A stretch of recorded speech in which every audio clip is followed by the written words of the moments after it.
Today's scripture is Matthew 28, 1 to 10.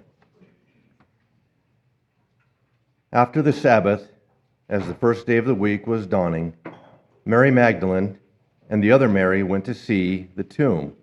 And suddenly there was a great earthquake, for an angel of the Lord, descending from heaven, came and rolled back the stone and sat on it.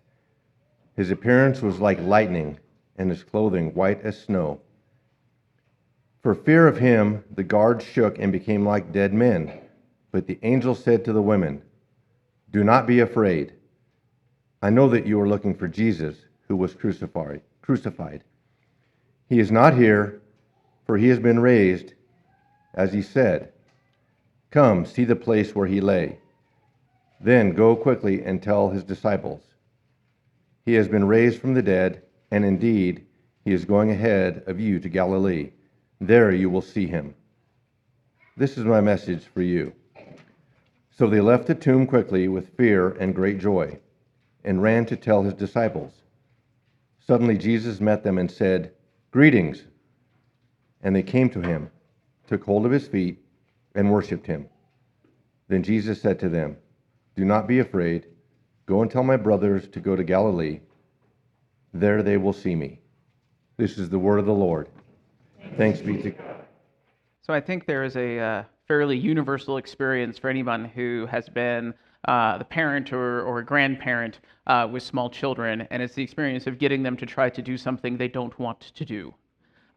And typically this is something like, cleaning their rooms or, picking up after meals or whatever it is. And this is definitely an experience that I remember several times in raising my own children. And there was actually one time, one of my kids, I won't say which one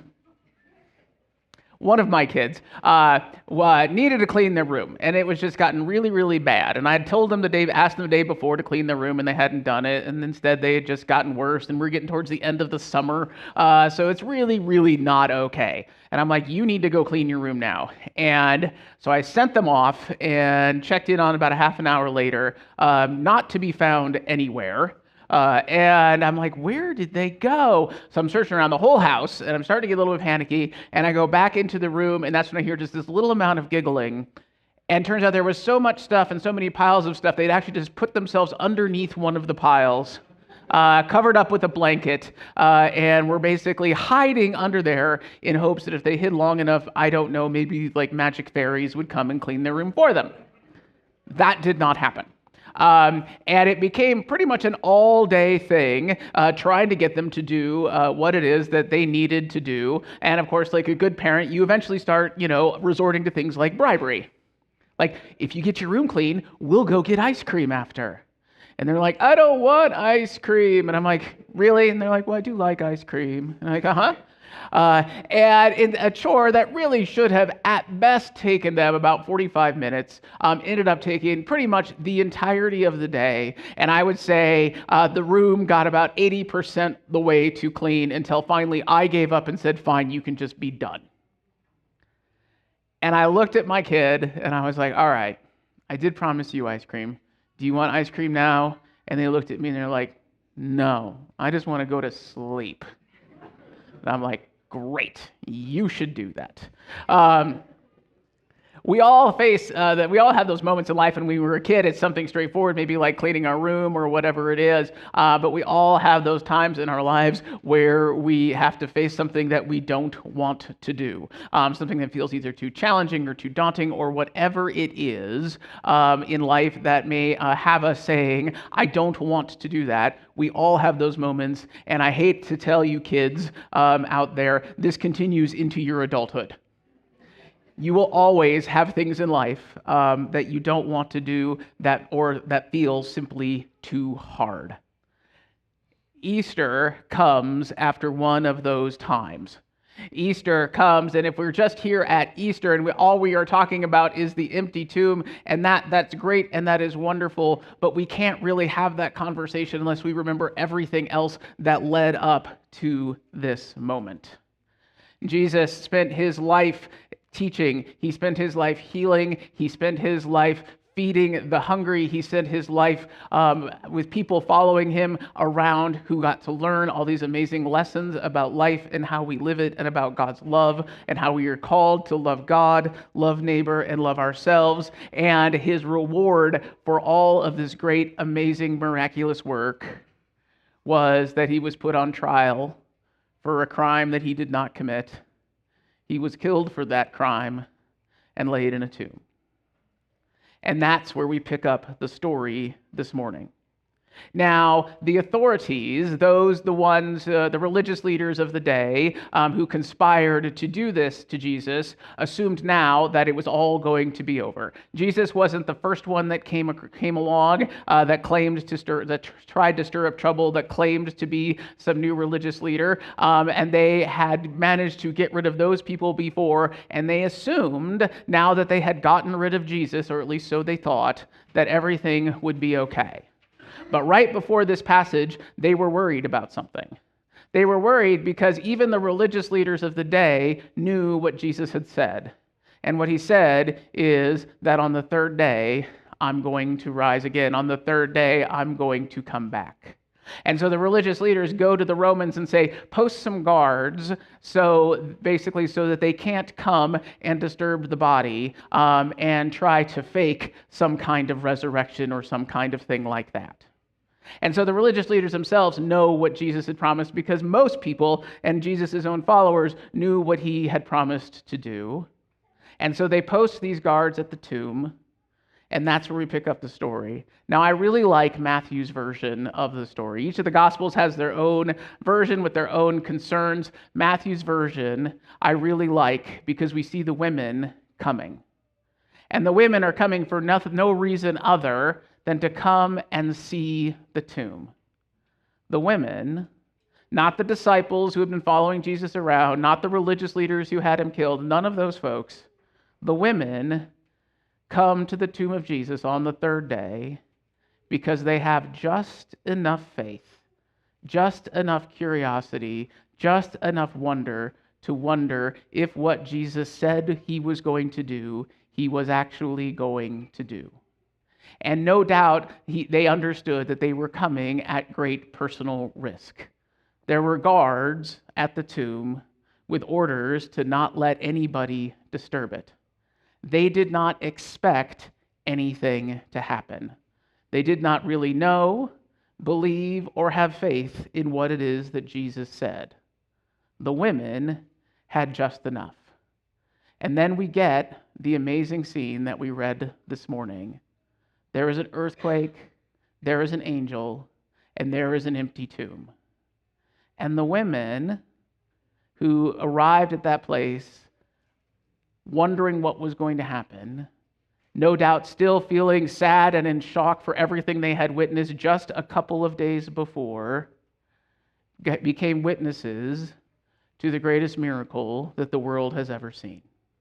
And I love the way that Matthew describes what happens next. The guards, who did not expect anything, became like dead men. And the women were filled. Matthew, our modern translations translate the word as fear, but it actually more accurately is translated as awe. The women are overcome and full of awe and joy. They had just enough faith to believe that maybe it was just possible that Jesus may do the thing he said he was going to do. Those without it became like dead men. The women became alive and animated in a whole new way that they never had before. Jesus was sentenced for a crime he did not commit. Actually, when they argue when the religious leaders argue with the Romans and try to convince them that they should do this, one of their arguments is that to tell the Roman leaders is that Jesus told people not to pay their taxes. Well, in fact, Jesus said the exact opposite. So they made up stories, they made up evidence against him in order that they may get rid of this guy who was simply causing too much trouble. Most of us can't even possibly imagine what it would be like to be not only falsely accused of something, but then punished under those false accusations. There are a few, though, who have lived through experiences like that. One of them is a guy named Richard Miles. Richard Miles was actually a normal guy going about his life, going to school and doing all those things that most of us are doing at age 19 in the late 90s, which means not on TikTok because it doesn't exist yet.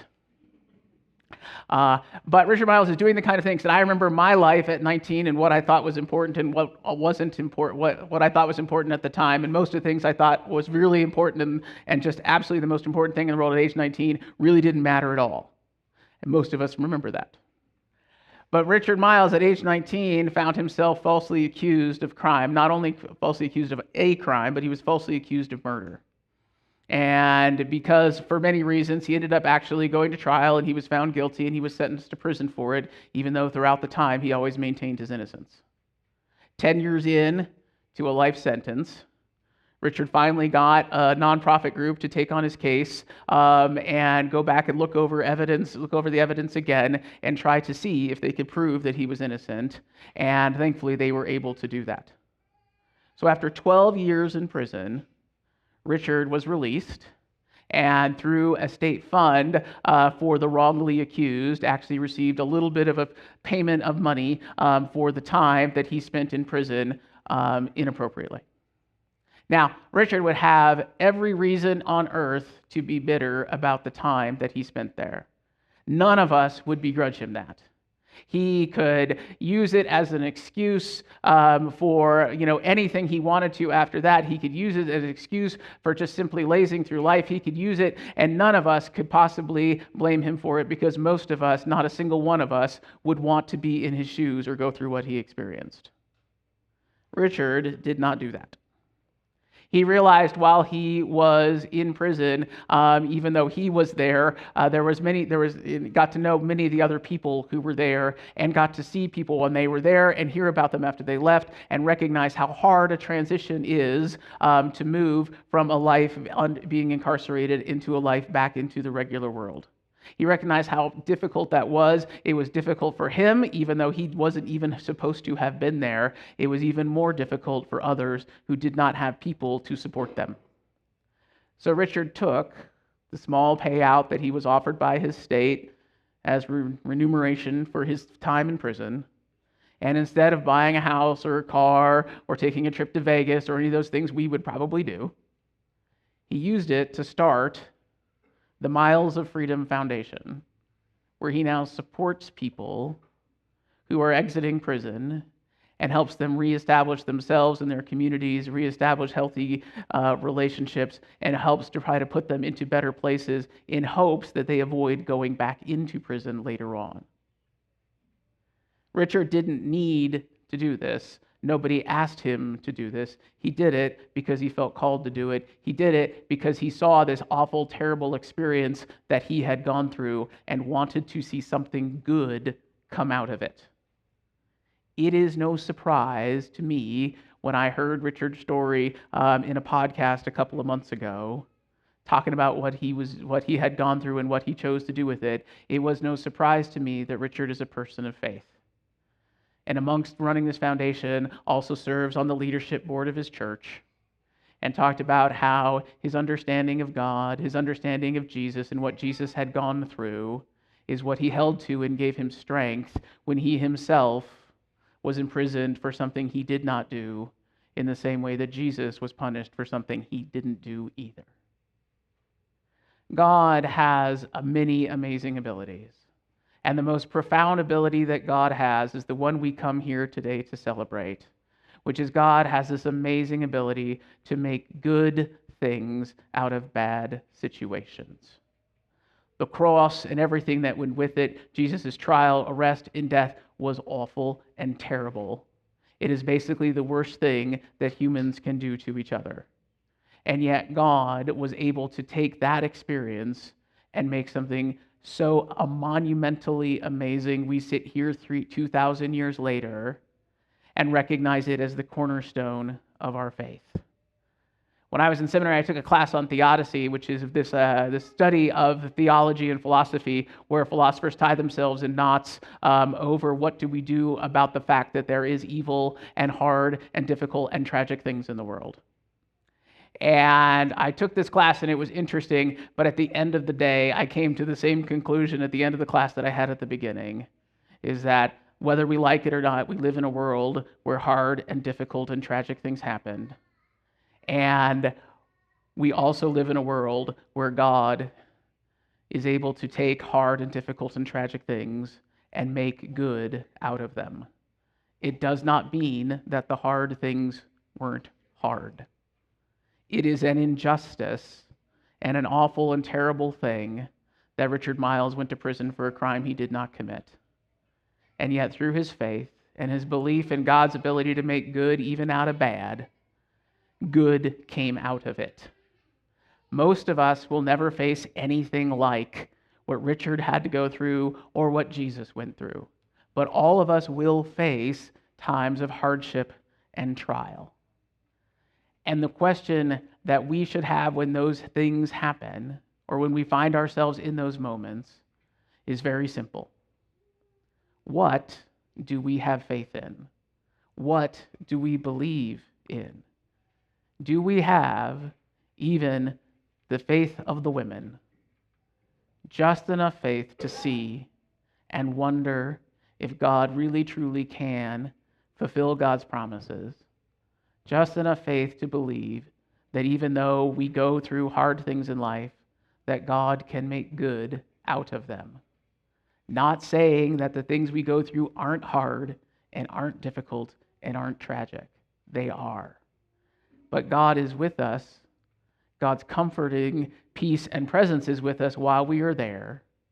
And Easter is that reminder that we come back to year after year, and we find ourselves having to come back to year after year because we need the reminder year after year that no matter how this last year has gone, how high the highs were, how lows the lows were, God's promises and God's ability remains the same. God took the death of Jesus and turned it into the resurrection that we pin our entire faith on. God can take the hardships in our lives and make good out of them. That is God's promise to each and every one of us. The only question is, do we have faith enough to believe that is possible and true? And do we have willingness to become God's hands and feet, to play our part in whatever miraculous work that God definitely wants to play in each one of our lives? Amen.